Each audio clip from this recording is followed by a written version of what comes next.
Here we go, the last away game of the Premier League season. I am about 30 miles out, needed a second break, second pit stop on the way down to Bournemouth. 500-mile round trip this one. It's probably the longest one of the season. At least the weather's nice. That's all I'll say. Hopefully the football matches at 3 o'clock on a Saturday. 2 in a week. Who'd have thought that, Man United getting 2 3 o'clock kickoffs on a Saturday. To be honest, I'm happy that we're here in Bournemouth this time of the year when the weather's a bit nicer. It is easier to sort of take. I'm not saying that thinking that today's going to go bad on the pitch and it's going to be easier to handle that defeat by having nice weather and a bit of a walk around Bournemouth later, because United are going to win today. They're going to win 4-0. That's what I said. I've said it now at the start of this video, so you can fast forward to the end if you want and see my miserable face because we're really bottling this top 4 charge, or you can actually rejoice with me and actually be confident going into this game because we had a full week's preparation and we should be fine against Bournemouth today. They're on the beach, the flip-flops are on, the sand is between their toes. United are taking this today. It is massively important for United. Champions League football and the money that brings, the uncertainty of the ownership and that debacle and that saga that's going on right now is getting in the way of everything. But one thing guaranteed, if we do get this win today, we then just need 1 from our last 2 home games, and that's all that extra money that the Champions League brings. That's me not travelling and my Thursdays being ruined next season. Someone needs to change their fan belt on their car. That is going to blow up on the motorway anytime soon. But yeah, let's get into Bournemouth, get to the Vitality. Plenty of time, but yeah, I've timed this well today because the roadworks were horrendous coming down here. Anyway, let's get in about the stadium. I'll see you outside the Vitality in about 1 second when this flicks across to the next scene. Boosh!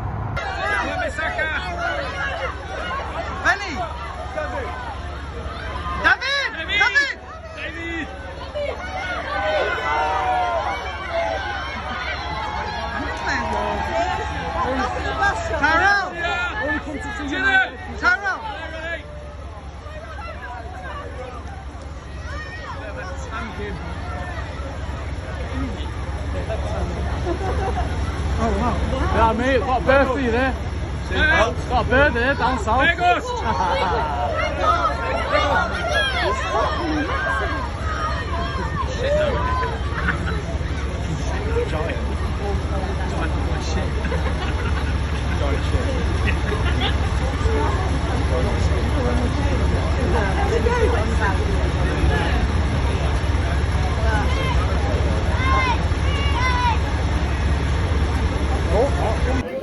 Alright, team news has finally dropped, and Marcus Rashford's illness has put him out of this game completely. Not even on the bench. Garnacho and Weghorst do make the bench now. United's attacking options alongside Palestra to come off the bench for a front line which reads Anthony Sancho and Anthony Martial in the middle.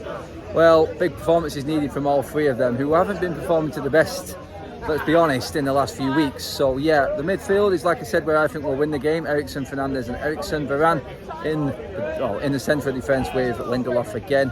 Wan-Bissaka and Luke Shaw other side with David De Gea behind. Big one this now, massive one for United, and a big performance needed from United's front players today, especially them starting.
Half time here at the Vitality, United 1, Bournemouth 0 or 0-1 to United. If you want to go professional, being away from home and all that. Last away game in the league this season, we're actually winning. We had a very good start. We dominated the first 25 minutes. Brilliant balling from Ericsson, Casemiro read it superbly. Great finish inside 6-yard box.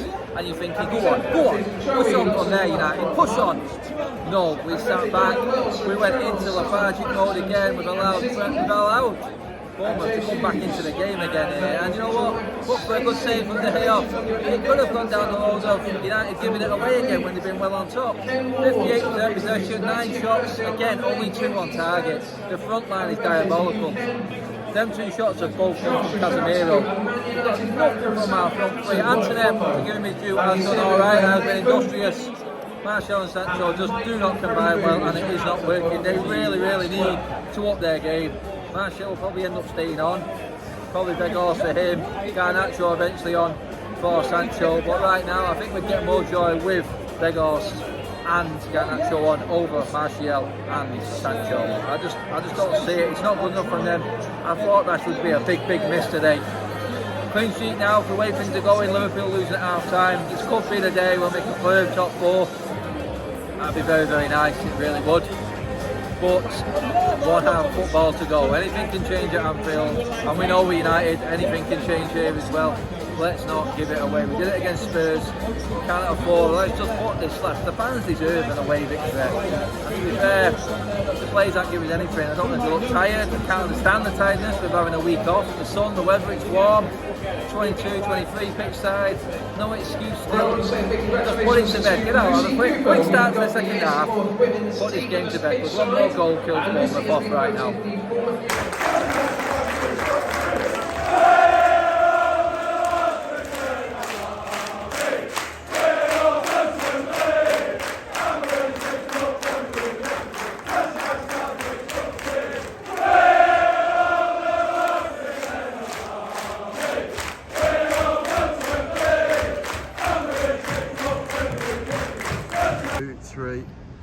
Champions League is coming. God, we made that freaking hard work there, but my God, I don't care right now. The feeling is, after just hearing, after Liverpool, 11 minutes injury time, again, another missed penalty against them, all the luck, but we've done it. We're pretty much there. All we need to do now is just see one game out, and that's it. We are in the Champions League.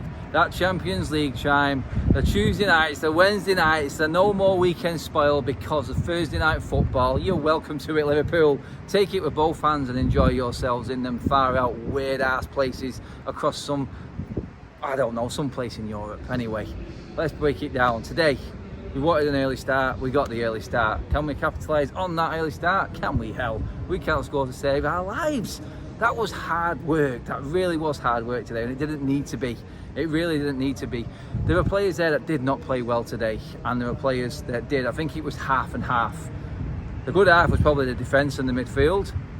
The forwards, diabolical, to be honest. I'll start with them because that's where I think we were all in heartburn mode. We was pretty much the whole game after we scored, hearts in mouths constantly because the forwards cannot do their jobs and put the ball in the back of the net. And I'm not saying they're not good players, not good technicals. Did they have some good moments? Yes, they did. But when it comes down to it, them moments are forgotten about if you don't put the ball in the net. Sancho, Martial, both poor. Antony, industrious, probably deserves more praise than Martial and Sancho put together. But he again was wasteful when he had his opportunities. He has to use his right foot. Just give it a swipe, son. Just go on, put your foot through it, Antony. You never know, it might go in the top corner. But until he learns how to do that and does something different, he's probably going to still keep getting criticism from most of the pundits in the country, like he always does. But his work rate is phenomenal, which is what I can't say about Martial and maybe even Sancho today. I thought they were both poor in that forward line. The fact that Garnacho came on and did more than both of them put together in 10 minutes. I'm not saying that just because I love Garnacho and I've probably criticised Sancho and Martial before, but you have to look at the game, and that's what happened today. Those are the facts. I'm not having a go at Martial and Sancho. I think they're not playing well enough at the moment. I think they'd even accept that. They're not. The goal scoring stats are ridiculous. I've seen someone tweet out a stat from one of the commentators who said Martial hasn't scored in consecutive Premier League games for 3 years. That's freaking ridiculous. That is really bad. And that's our front nine. That's our number 9 at the moment. He drifts out wide and no one comes into the middle, so we don't put crosses in the box. Then Vegas comes on, Garnacho comes on, we get a grip of the game, and we probably should have put it to bed, to be honest. It should have probably been 2 or 3-0. But then you look at it and you break it down, Bournemouth pulled the better saves out of David De Gea. They probably had the closer chances. United dominated the ball, dominated possession, created some decent moments outside the box, but that was it. We never really tested the goalkeeper. Everything we said, and if you didn't watch the game today and you're looking at the stats, you're listening to Soccer Saturday, whatever it may be, you look at the stats and go, another game United were wasteful. We weren't wasteful. We just couldn't open Bournemouth up. We couldn't do enough. But like I said, the one thing that we have got is a back line. And today, I've criticised him before, and I feel like I'm fair with my criticism. I really do. I feel like today David De Gea deserved praise. He didn't put a foot wrong, really, in terms of passing. I'll say that with feet. But his saves kept us in the game. There was a good one in the first half that he did. Bournemouth didn't lay a finger on us until 30 minutes around that time, and it was a good save from De Gea. And then the second half, when I think it was Kiefer Moore, went clean through and he spread himself De Gea style and saved us. We went down the other end and should have scored ourselves from that moment. That's how big that was. David De Gea basically just confirmed with that save Manchester United in the Champions League. Liverpool drawing, that save is massive.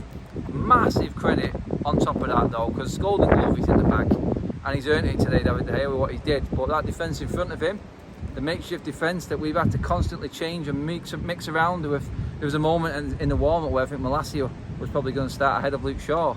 I'm glad he didn't, because Luke Shaw was phenomenal again today. But man of the match by a country mile for me in that defence with him was Victor Lindelof. Outstanding Iceman again today. Absolutely brilliant. His timing, even when Kiefer Moore come on, you're thinking hustle and bustle. This is the undoing of Victor Lindelof. He timed his headers, and the fact that the last touch of the game was his header on Kiefer Moore from a long ball, which nearly knocked him out, shows me that he's willing to fight for his place. He was on the ground taking oxygen at the end there while everyone else is clapping and celebrating with the fans. That's because of that header and that commitment that he gave in the last seconds of the game. Brilliant. His anticipation and reading of the game today was outstanding. And it's a brilliant about 4 times then. But yeah, let's move it up to outstanding. In front of him, the man and the reason why I've always been confident that we can get through this top 4 fight, and that's Casemiro. He sometimes doesn't play well, but when we need him and we need that experience and we need that know-how, nous, and that skullduggery, you know, the dark arts, we've got Casemiro. He has seen us over the line with his experience and his knowledge. There was a moment there where he was about to kick the ball out to Lindelof and Casemiro ran into the box, hands in the air. No, it goes long. Get it out of this box and let's chase them up there. Take the pressure off this back line, give this crowd nothing to cheer about, nothing to fight for, and that's what Casemiro's role was today. He was captain alongside Bruno. I'm never going to criticise Bruno's effort.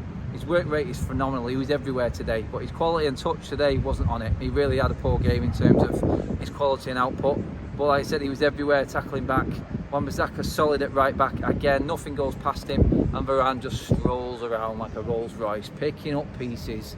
Man, the guy is just class, absolutely world class. I just wish he stayed fit for a full season, but I'm so happy that we have got him back at least for the final against City. Let's not talk about that. Let's just enjoy these last 2 weeks of the season now that we're pretty much over the line and confirmed. I think it is just a draw that we need now, just to see it through. I mean, that drop points today for Liverpool have really done them in. I think Manchester United now over the line, home, hosed and dried. I'm just really excited to be back in the Champions League. And you know what? The money that brings, can we invest more in the summer? This was vital today. Vital at the vitality. That's what it is. There's your headline. I said it in my road trip, and we got it done. We got the job done. It wasn't the 4-0 that I thought, but that 1-0 win has just opened up avenues in the summer for us. A summer of confusion and uncertainty where everything is right now with the ownership and everything going on. It just is that important to get into that top 4, and United need to be there consistently now, and hopefully that extra money we can look to maybe invest that into the squad in instalments and make things work financially to get that striker in. Just go out and get the number 9. God, please, I'm begging you. I want Kim Min-jae, I really do. I think he's a brilliant defender, but if it means sacrificing us forwards, no, Kim Min-jae can stay. Get the number 9, for God's sake, get the number 9. That's what's important now. I'm going on and on and on. I'm just happy that we've won an away game and we've not finished the season like we did last season on a damp note. Let's enjoy Old Trafford now. It's next weekend, and then look forward to Wembley. Guys, let me know what you think. We're back in the Champions League. It's got to be confident of that happening now after Liverpool's balls up today. Let me know what you think. Drop your comments in below. Thank you for watching. Legends.